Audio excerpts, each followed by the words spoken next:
Hello everyone and welcome to a book haul for June. I am expecting 2 more books, but today is June 12th when I am filming this, so I'm not quite sure when this one will go up, but this is like part 1 of my June book haul. I need to get these books put away, so I thought I'll go ahead and film this. There are 2 more that I am expecting. One is supposed to arrive tomorrow, and it is the sequel of a book I just finished. So that... And then the other one is for Autism Reads for, I think, quarter 4. And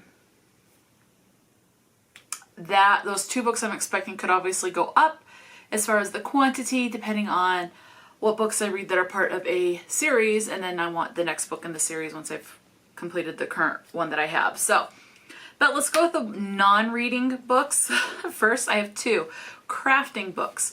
I got a Woobles kit, and I got the penguin, and it's a blue penguin. It's called Pierre the Penguin. Did that because I could not figure out how to start.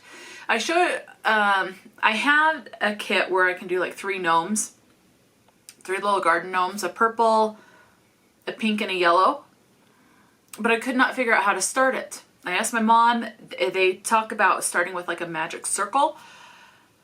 Could not figure out how to start it. And my mom didn't know, so I got the Woobles kit because it comes pre-started.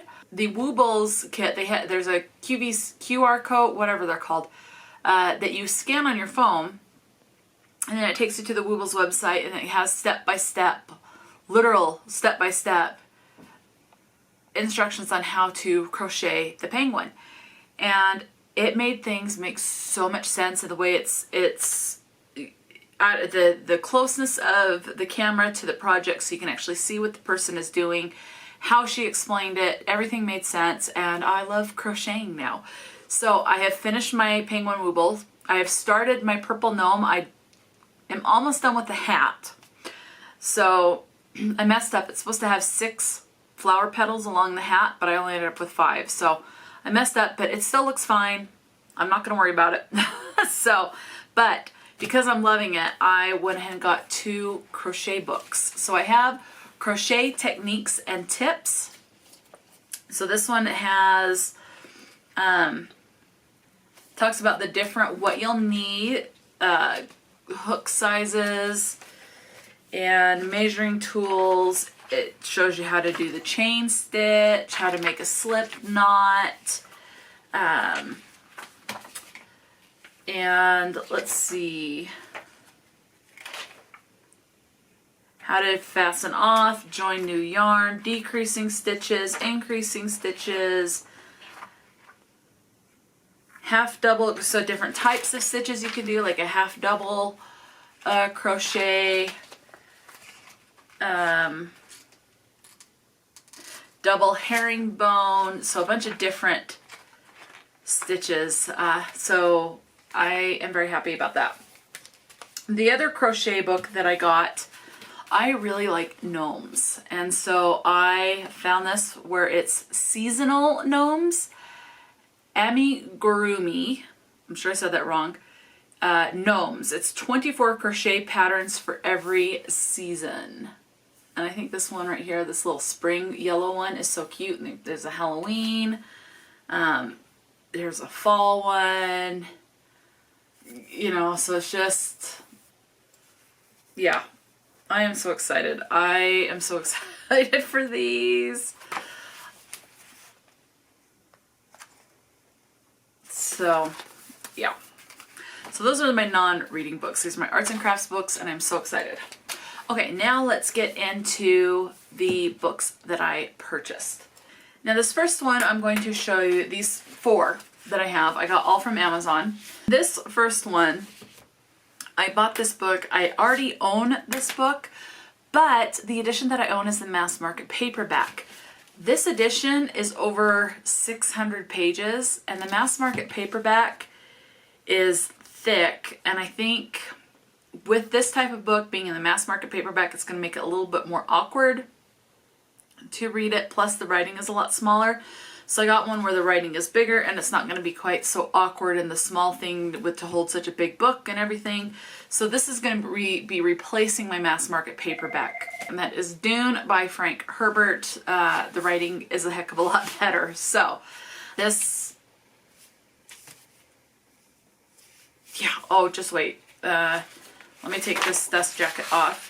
Fear is the mind killer embossed. You can't see it, but that's what it is. There's the spine. And then it's just a circle embossed on the back, which you can't see. And then reversible dust jackets. This sounds really good. I think I will really enjoy this. One of my uncles that lives here in Utah, he's like 4 or 5 hours away from me, but he has been reading this and absolutely loving this and loving the series. So, and front end papers and back. So beautiful edition. But I just needed, it's like, I just can't, for this size of a book where it's that many pages, it's one thing to read a mass market paperback that's less than 400 pages, but once it gets more than that, it's like the writing gets smaller, and so I'm getting older, so I need bigger writing. So I got Dune. Again, this will replace my mass market paperback edition. The next one I read before, and I got it from Once Upon a Book Club.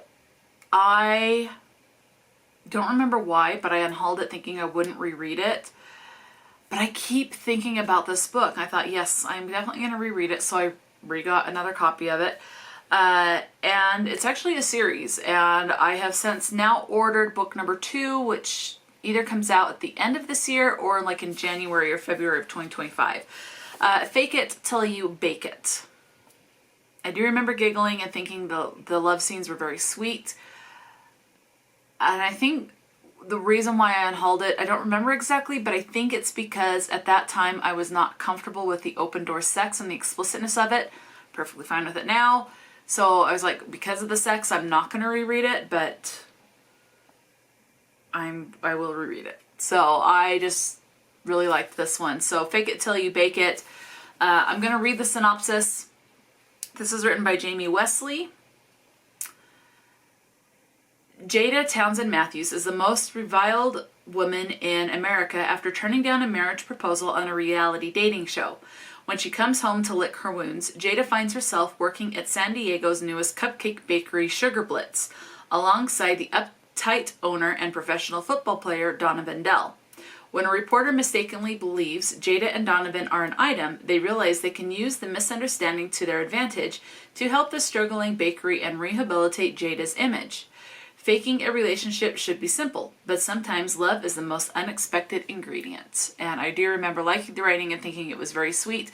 It was just the open door sex that made me uncomfortable, and I think that's why I unhauled it, but now I don't care if it's in there. I really don't care. But yeah, so I did pre-order the next book, but again, the second book won't be out until November or December of this year, 2024, or January, February of 2025. I don't remember exactly when, but yep, so I had to get my own copy of Fake It Till You Bake It. This next one I have read, and this is one that I checked out from the library. Had a really, really fun time reading this. I can see rereading this several times, had a blast, liked the writing, and so I got this book, Real Men Knit. So this was a library book, and I just wanted my own copy, so I got Real Men Knit. Jesse Strong is known for 2 things, his devotion to his adoptive mom, Mama Joy, and his reputation for breaking hearts. When Mama Joy unexpectedly passes away, grief is a huge theme in this. He and his brothers have different plans for what to do with Strong Knits, their neighborhood knitting store. Jesse wants to keep the store open. His brothers want to tie off loose ends and close shop. Part-time shop employee Carrie Fuller has kept her crush on Jesse a secret. When she overhears his impassioned plea to his brothers to keep the knitting shop open, she volunteers to help. Unlike Jesse, Carrie knows the nitty-gritty of the business, and together they make plans to reinvent Strong Knits for a new generation. But the more time they spend together, the stronger the chemistry builds between them. Carrie knows Jesse's history, doesn't believe Carrie, knowing Jesse's history, doesn't believe their relationship can last longer than she can knit one purl two. But Jesse is determined to prove to her that he can be the man for her forever and always. After all, real men knit. There was one or two sex scenes in this, but I would say it's more on the fade to black scene. So if you're looking for more fade to black, it really was not explicit. I think the most explicit thing was, I mean, there was a little bit, so I bet it was very, like a spice scale would be like a, sometimes on Instagram I see those chili peppers. I would say it's like a 1 on the chili pepper scale. And then I got book number 2 in that series. These are the only two books out in this series. There are 4 brothers. I am hoping, this one follows Lucas Strong, so this is one of the brothers. So I'm hoping there's going to be at least 2 more books, and 1 for each brother. Hoping to attract more customers to his family's knitting shop, Lucas Strong participated in an FDNY, so Fire Department of New York, charity calendar and accidentally became a local celebrity. The only place he can find solace is Scrubs, a 24/7 laundromat where he can disappear for a couple of hours. But Lucas's soapy sanctuary is shaken by an inquisitive little girl with a late-night interest in knitting, whose mother is his old school crush. Sydney Harris knows that Harlem is like any other close-knit neighborhood, and everyone is probably whispering about how she left behind such a good man and a good life to wash and fold laundry by the pound. If only they knew the truth. But Sydney will always put her daughter's happiness first, even if that means moving back to Harlem and facing her past. What Sydney never expected was to see Lucas again. A long-forgotten attraction kicks into high gear as Lucas and Sydney start to spend time together at the laundromat, and they must decide if this is true love or just an infatuation, as thin and fragile as a soap bubble. So, not again. Yeah, I am looking forward to continuing this series and getting back into Kwana Jackson's writing. Okay, this next one I got from, now unfortunately I did not, so I had 2 book subscription boxes arrive. Unfortunately, I was not feeling well, so I did not film an unboxing because I was sick, didn't feel good. So, but I still wanted to open the boxes and see what I got, so I did that.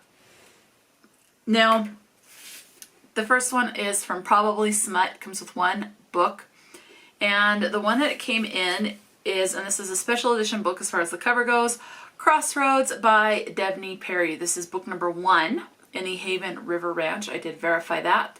So this one's a hardback, and then that's what the back looks like. So it's a cloth bound hardback, and there is no synopsis on the back. It has a list of all of the books that the author has written, and then it just gets right into chapter 1. So I do have the synopsis pulled up on Goodreads, and it says, a sweeping small-town romance about love, loss, and a Montana legacy from this author. Okay. I met West Haven when I was 8 years old. He taught me to play poker when I was 9, and we made paper airplanes together when I was 11. He kissed me when I was 16. He was the best part about my family's summer vacations to Montana. He was the boy who stole my heart. I was 23 when life ripped us apart. Years later, I'm breaking my vow and returning to the ranch, not as a guest, but its new owner. West might want me gone, but even he has to admit the only way to save his family's legacy is with my help. It's not easy working side by side and facing those old memories. But this situation is only temporary. We are at Crossroads.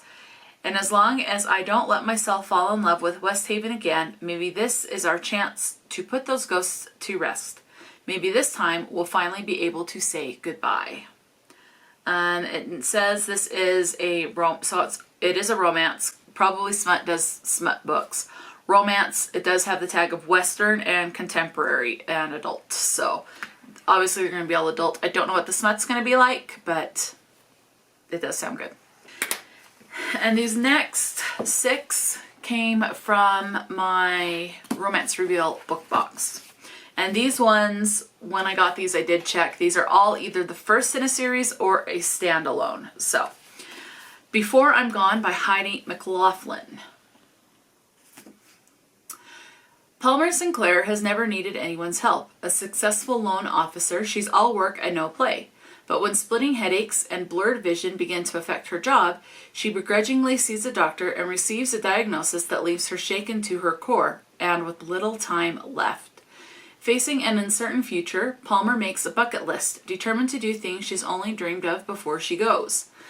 Kent Wagner has dedicated his life to helping others. An Army medic turned paramedic, he's a regular at Palmer's bank who makes his monthly car loan payments in person just to see her radiant smile. After responding to not one but two 911 calls involving Palmer, he learns about her bucket list. Touched by her circumstances and needing a distraction from his own, Kent offers to take Palmer to the places on her list. Neither is prepared for the emotional journey ahead or how little time they have left together. But the friendship they find in that brief time might be the most lasting legacy of all. This sounds like this is going to be a tearjerker. Next was You're So Extra by Angela Casella. Underneath Lucas, it says, I figured being a movie extra would be a harmless distraction, a way for me to forget that my life is imploding. And I'm the one who pulled the trigger. But it turns out 90% of being an extra is sitting around, so I have nothing to do but dwell. Worse, I have to spend every last minute on set with a woman who's connected to the incident that sent my life off course. I'm determined to help her, thereby evening the scales of justice and balanced by my parents. But Delia Evans is so sunshiny and naive and, well, extra. And to my utter astonishment, I find myself wanting more of her. And then underneath Delia, I'm sure I'm saying that wrong, but that's what it looks like to me. It seemed like fate when I got hired to be in this movie. My high school crush is the lead actor, and judging by the number of times my mother has accused me of being dramatic, I'm a natural actress. Only it turns out my former crush is a jerk. Being an extra is shockingly boring, and I'm paired with a man whose last name ensures he's my enemy. Lucas Burke is gorgeous, but even if he weren't a Burke, I could never fall for such a conceited know-it-all. Or at least that's what I think until accidents start happening on set. Next up I have The Drop-Off Dad by Emma June. Phoebe Warren is a part-time substitute teacher and full-time Pilates instructor. When she meets the dad of one of her students, sparks fly. But can she trust that he's as good as he seems? Gareth Harrison doesn't have time for dating. He's a single dad and no one ever catches his eye until he meets his daughter's new substitute teacher. He's smitten but weary. Gareth wants someone who wants to build a life with, not a fling. Once her substitute teaching job is over, Phoebe assumes she won't see the hot dad from Drop-Off again, but their paths keep crossing in the most unexpected ways. Can they get past their unlikely conflicts outside of the classroom and in the bedroom?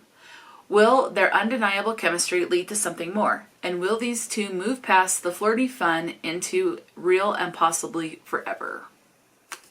Next I have, I'm going to say this author's name wrong, Call You Mine by Kendra Mase. I'm guessing. Could be Mase. It's M-A-S-E. Not sure how to pronounce it, but Call You Mine. Sylvia, please call me. And this is before. Sylvia Colassus and Kiernan Rose were inseparable. They passed notes during class, went on adventures, all for the sake of the list. And when they went off to college, they called every weekend to hash out the details details the other might have missed. No matter what happened, they promised each other one thing: they'd face it together. And then it says underneath, now. After one night 4 years ago changed everything, Sylvia raced towards her new stylish life in the city as an up-and-coming writer. That was, after all, how childhood friendships were supposed to go. You leave home, you lose touch.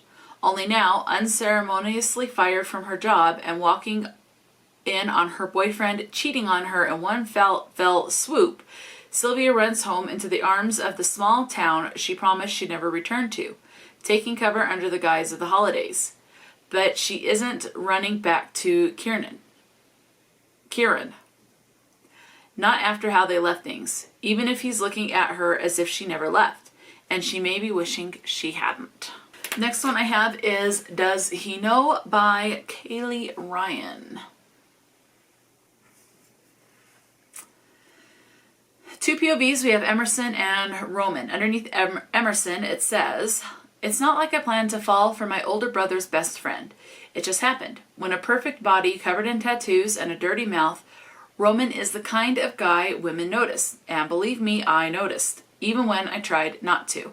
When he finally gives into temptation, there's no going back. At least, for me. Too bad Roman doesn't see it that way. He thinks he needs to protect me and my relationship with my brother. But I don't need him to fight my battles. I just need him." And then underneath Roman, it says, "My name whispered from Emerson's perfect pink lips is all it takes for me to betray my best friend. Before that night, I kept my green-eyed beauty at arm's length, watched her from afar, and told myself that the chemistry between us was one-sided. I pretended that I didn't want her more than my next breath, which is what's on the line if her brother ever finds out we've been sneaking around behind his back. But I can't stay away, especially after knowing what it's like to have her and lose her. Now I'm given a second chance, and I have every intention of making her mine. Consequences be damned." And this last one from the Romance Reveal is Their Last Resort by R.S. Gray. 0 days since last workplace accidental kiss. Paige Young and Cole Clark are polar opposites. A world traveler since birth, Paige loves to lead activities for guests at a luxury island resort in Turks and Caicos. From bingo nights to cliffside hikes, Paige is up for anything. Cole, meanwhile, prefers his number-crunching desk job. He's the assistant director at the resort, stiff and meticulous. He's so by the book that he keeps the book in his desk drawer. They're perfectly aligned in one way, though their ability to drive each other crazy. Every day brings a fresh battle of wits. They're rivals, arch nemesis, and they're definitely never going to talk about that one time they kissed. Haha, nope. But when Paige finds out that Cole has been ordered to fire her on the same day a hurricane threatens their little slice of paradise, it's clear the game is over. At odds, in peril, and faced to shelter in place together, these two enemies might finally have to confront their true feelings. You know, the ones hidden under all those withering looks. So, forced proximity is what that one sounds like. Okay, now this next, I'm only showing you this next grouping. Before I show you that, I do have one. So I'm a member of Willow Winters, the author Willow Winters, her Patreon. And then the Patreon selection for June is for the, and I do the discreet version, and it comes foiled like that. So that's just not the title, but it's the main characters on the front. So Lucian and Dahlia. And this is co-authored with Lauren Landish. Nothing on the back, it just says the discreet series on the back. This and then sprayed edges. So this you can choose if you want hardback, paperback. Prices will vary if you want discreet or artist rendition, original covers, types like that. I'm wanting to collect this. This one's number 8, or the 8th book that she's written, I guess. So Lucian and Dahlia. The actual title is Bought. Everything has a price, and I'm willing to pay. I trust no one. I thrive with control, and I've learned to be ruthless and cold-hearted. I'm not interested in love, but I still have desires. That's where Dahlia comes in. She's never been a submissive before, and I'm eager to train her. When I saw her on stage at the auction, dressed in gold, I knew I had to have her. She was meant to be a distraction, nothing more. One lie changed everything. A lie she told to hide how broken she really is. I own her for now. She's mine for an entire month. But a month isn't long enough for what I want to do with her. I don't care what the contract says. I bought her, and now she's mine. So BDSM, Dom and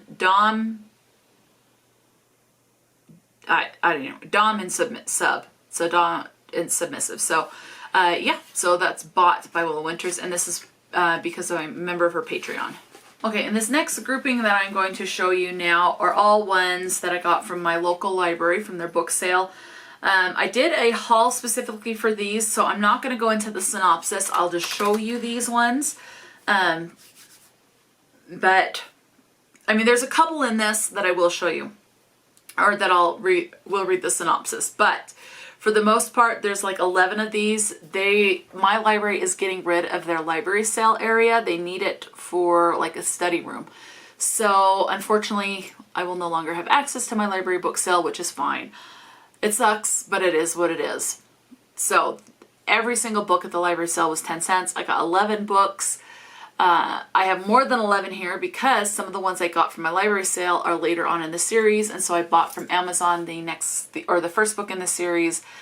Ended up spending less than 20 bucks for like 15 books. So pretty good deal.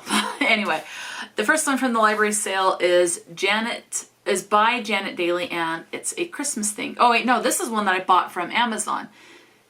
This is the one from Amazon, so I will read this one. I think. Or is it... Let me double check, because this one might actually be the first one. Hang on.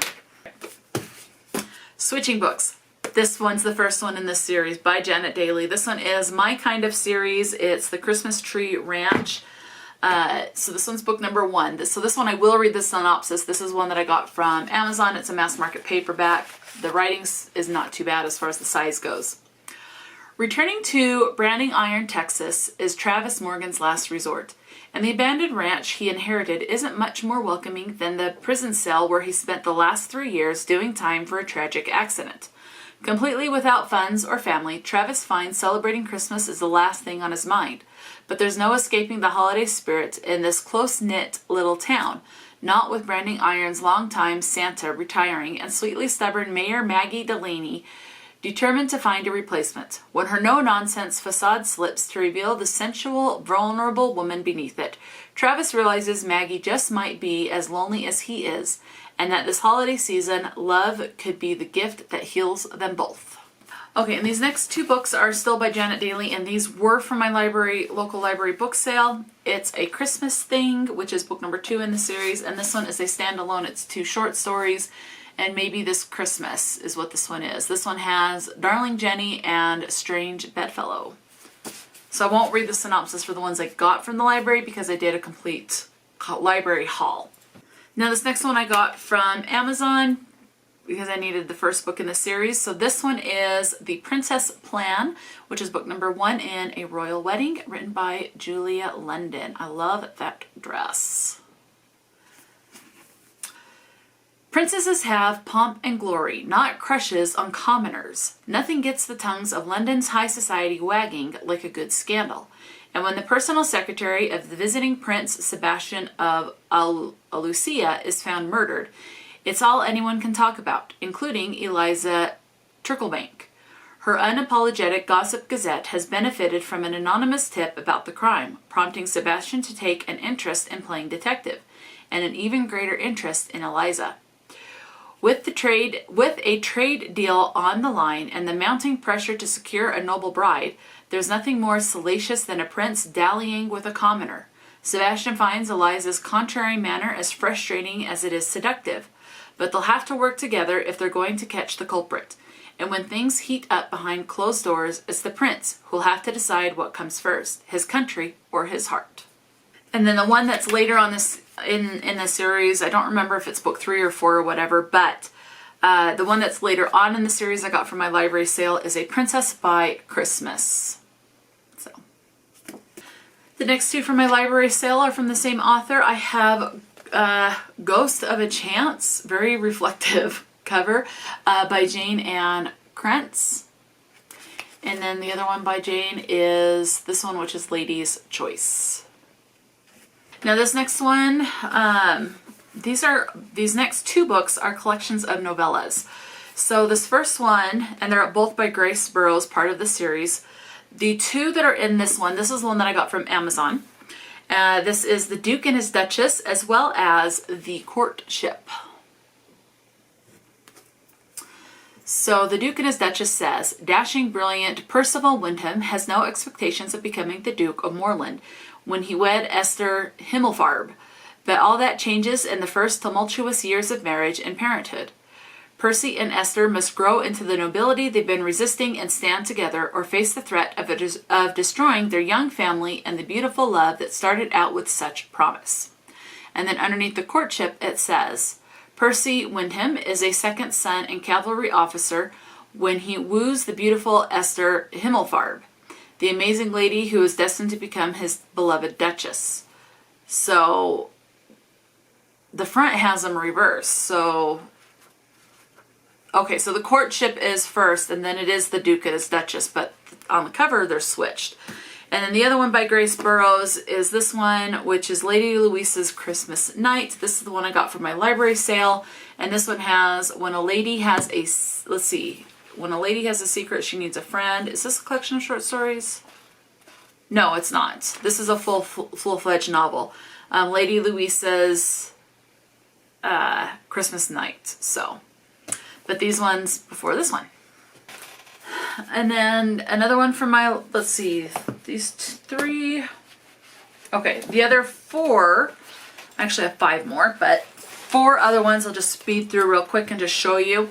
Is from my library book sale is The Dating Experiment by Elodia Strain.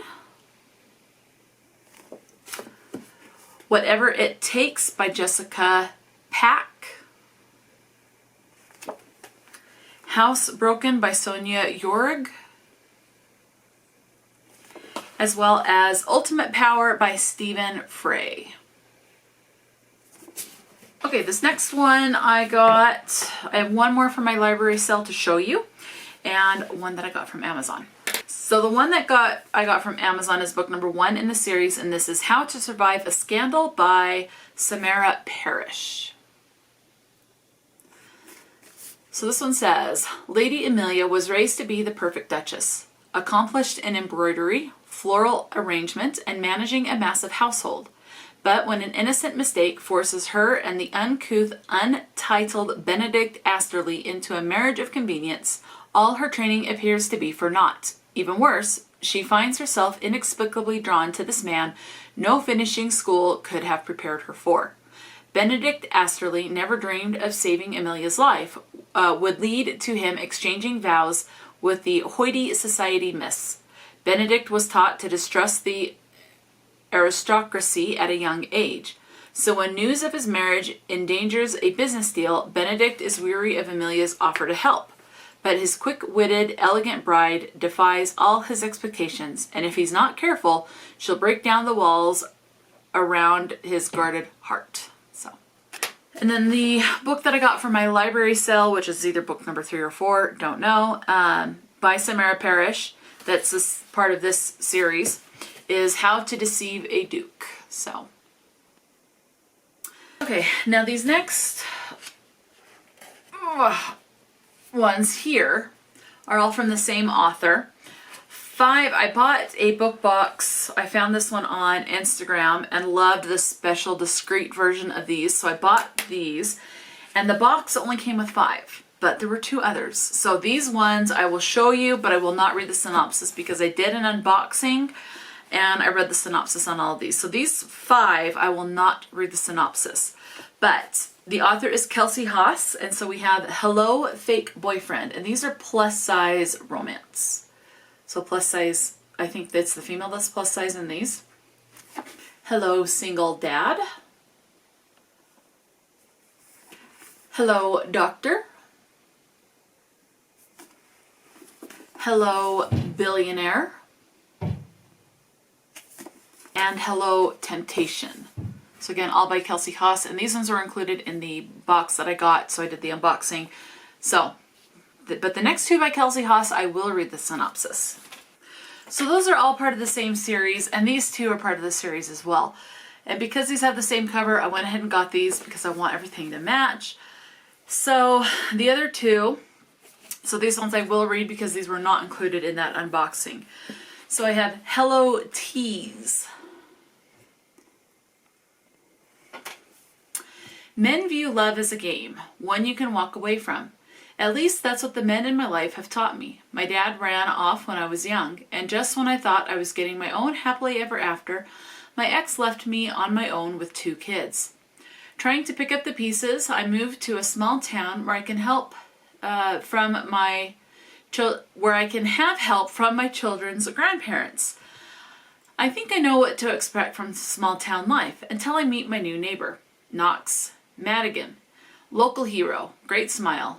So hot, I'm sure I'd be burned if I got too close. Literally, he and my kids are in a major prank war. From whoopee cushions in my bed to snapping fireworks under my front door mat. I've witnessed it all, but I can't hold it against him because my kids are smiling more than I've seen since their dad left. Now that is really sweet. Every meddling person in this town thinks we'd be the perfect match, but I know better. History's shown men view love as a game, and he's an expert. But I can't afford to play with my heart again, especially since it's not just my heart on the line. And the last book in that series by Kelsey Haas is Hello, Heartbreaker. The first time I see the love of my life since he broke my heart, I'm holding a pair of hair clippers. Bad idea. His butchered haircut wasn't entirely my fault, but now I'm questioning my decision to move back to my small hometown. Owning a salon of my own after years of working in the city and getting nowhere was an opportunity of a lifetime, even if it is in Cottonwood Falls, the place where I fell in love with, and he shattered my heart. Rhett Griffin is hot as sin, and he knows it. Unfortunately, so does every other female in town. And while I was reeling from our breakup and working on my career, he was having the time of his life and not spending a second thinking about me. It's been over a decade since then. I won't let the playboy who turned my heart to stone be the one who keeps my dreams from coming true, even if he looks better than he did all those years ago. Even if he's determined to make it up to me and coaches his niece's little league team like he has a secret heart of gold. So I'll focus on my career and stay away from my first love, because second chances are only for the people who don't remember how much it hurt the first time around. That sounds sweet. Okay, now this next one is technically a standalone, but it is also technically part of a series. So, the series I'm talking about is The House Witch by Delamock. It is a trilogy, there's 3 books. This one is book number 4, but this is the case where I would say it sounds like you need to read the trilogy before you read this 4th book, because this 4th one takes place like 20 years later, after the trilogy has concluded. So the book I'm talking about right now, and I will read the synopsis, is The Princess of Potential, again, by Delamock. So the House Witch trilogy comes before this one, and then this one's like 20 years later.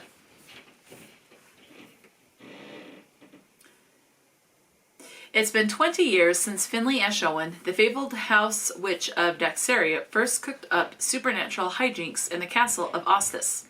Since then, much has changed. The royal family now resides elsewhere.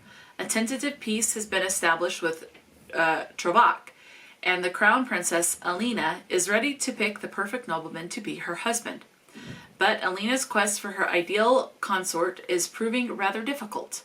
For one, between her father's nerves and her own health issues, relations within the family are tense at best. For another, Finn and his wife, Annika, have returned to the castle to celebrate Alina's momentous choice, bringing with them their fiery daughter, Katrina, mysterious son, Tamlin, and mischievous familiar, Kraken, all of whom have a penchant for finding trouble that somehow surpasses that of the House Witch himself. And finally, the most politically promising suitor, the King of Trovak, is nothing less than completely intolerable. Now Alina must manage filial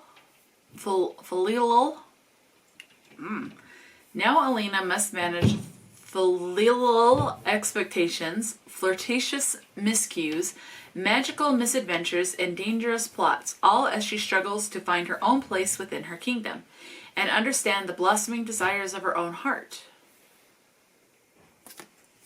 I love this series, and I love the writing, and think cozy fantasy. If you're wanting cozy fantasy, I would suggest looking into this. One of the tags on Goodreads is cozy mystery. There is a little bit of a mystery element, but I would say this is definitely not cozy mystery. It's more heavily fantasy than it is mystery. So a fantasy mystery, but definitely cozy as well. So I love this series. Next, I have Love at First Book. And these last, I only have 3 more to show you in this haul. I got these all from Amazon. And this one came up, and one, I love that it's involving a book, and then there's a cat on the cover up here. So I was sold just by that. Love at First Book by Jen McKinley. Emily Allen, a librarian on Martha's Vineyard, has always dreamed of traveling the world. So when her favorite author, Siobhan Riordan, offers her a job in the Emerald Isle, Em jumps at the opportunity. After all, Siobhan's novels got Em through some of the darkest days of her existence. Siobhan is writing the final book in her acclaimed series after a 10-year hiatus due to scorching case of writer's block, and helping her is the perfect position for Em. If only she didn't have to deal with Siobhan's son, Kieran Murphy. He manages Siobhan's bookstore, and the grouchy bookworm clearly doesn't want his mother's new assistant around. Okay, now this makes sense to me. Em persists, and spending her days bantering with the annoyingly handsome, mercurial Irishman only makes her fall more deeply in love with the new life she's built, and with the man who seems to soften towards her with every quip she throws at him. But when she discovers the reason for Kieran's initial reluctance, Em finds herself torn between helping Siobhan achieve closure with the series and acknowledging her own undeniable feelings for Kier. As Siobhan's novel progresses, Em will have to decide if she's truly ready to turn a new page and figure out what lies in the next chapter. What it says on the back, where it says that Siobhan's novels got Em through some of the darkest days of her existence. That's how I feel about the Harry Potter series. They got me through my lowest of lows and darkest times when I was harming myself and suicidal ideations and stuff. That series helped me kind of continue on and stuff. So, yeah. Anyway, Love at First Books. Love at First Book. Okay, this next one is an LGBT book, and I think this is male from what it looks like on the cover. There's a different book, and I'm going to show you this last one. I was looking for a particular style or type of vibe, and then it says if you like that one, then you'll like this one, which is A Dash of Salt and Pepper by Kosoko Jackson. So I went ahead and got this one because I thought if I like the other one, then hopefully I'll like this one too. Xavier Reynolds is doing less than stellar. He just got dumped and was passed over for a prestigious fellowship. To top it all off, he's back home in Harper's Cove, Maine, population 9,000. The last thing he wants to do is to work as a prep chef in the kitchen of the hip new restaurant in town, The Wharf, especially since the hot single father chef who owns it can't delegate to save his life. Logan O'Hare doesn't understand Xavier, or why every word out of his mouth is dipped in sarcasm. Unfortunately, he has no choice but to hire Xavier. He needs more help in the kitchen, and his tween daughter Anne can only mince so many onions. It might be a recipe for disaster, but Logan doesn't have many options beside Xavier. Stuck between a stove and a hot place, Logan and Xavier discover an unexpected connection. But when the heat between them threatens to top the Scoville scale, they'll have to decide if they can make their relationship work or if life has seasoned them too differently. That sounds good. And I love the fact that it's chefs. So I'm intrigued. So there's a book that I read earlier this year. What was it titled and who was the author? It was a young adult. Let me see. Fake Dates and Mooncakes by Cher Lee. So I read you can't really see that, but Fake Dates and Mooncakes by Cher Lee. Absolutely love that series, or that book. I gave that one 4 stars, and I wanted one that had similar vibes. And so I went to Amazon and typed in Fake Dates and Mooncakes, and then went to the recommendations. Like, if you like this, you'll love this type of a situation. This one is adult, not YA, but so this one's male as well. And this sounds so freaking sweet. So the book that I got, because I wanted the similar vibes of Fake Dates and Mooncakes, is Teacher of the Year by M.A. Wardle. So it has it's a different color palette, but kind of a similar, I don't know, gives similar vibes with the cover. Now, of course, this one's adult and the other one was young adult. So, Love, Not as Easy as ABC. And then there's a little kid on the back. They were supposed to keep things casual. Who'd expected they'd be schooled in love? Those who can, teach. Marvin Block is one of the best kindergarten teachers out there, and despite his anxiety, Marvin's life is sweet. He knows what he wants, and what he wants is the Teacher of the Year award, not just for himself. His school needs him to win. Returning from break, the new year finds Marvin welcoming a new pupil to his class. But when Iona walks in with her cute as hell single dad beside her, Marvin's focus starts to slide. Sure, his student always comes first, but he deserves to have a life outside the classroom too, right? As their friendship starts to deepen, Marvin realizes Olin has the potential to teach him things about love he never thought possible. But with the Teacher of the Year award and his school's future on the line, now's not the time for anything complicated. When Olin's past and Marvin's present collide, their experiment in love hangs in the balance. Marvin knows what he wants out of life, but now he's forced to consider what he wants out of love. Will Marvin chalk the relationship up to experience, or can they revise their story into a textbook romance? This sounds so freaking sweet, and I'm really excited and looking forward to this one. So those are the books that I got for June. Again, I'm expecting at least 2 more, but I figured this haul was definitely big enough. So wanted to get these ones put away in their proper spot. So, yeah, I know that one is the second book in a series that I just read the first one, and the other one, again, as I said earlier in the video, is for Autism Reads. So those are the 2 I am still expecting. And then if I read like another book that's part of a series, or the first in a series that I really enjoy and want to continue on, I will be getting the next books in a series. So that should be pretty much the last haul for June. Is just, if it's going to be more than those 2 books, the additional books will more than likely just be series continuations. At least that is my plan. So we'll see how well I stick to that, though. That's the question. Let me know, have you read any of these books? Do any of these books sound particularly intriguing to you? Talk to me in the comment section below. And until next time, stay true to yourself and enjoy a good book. And I will talk to you later.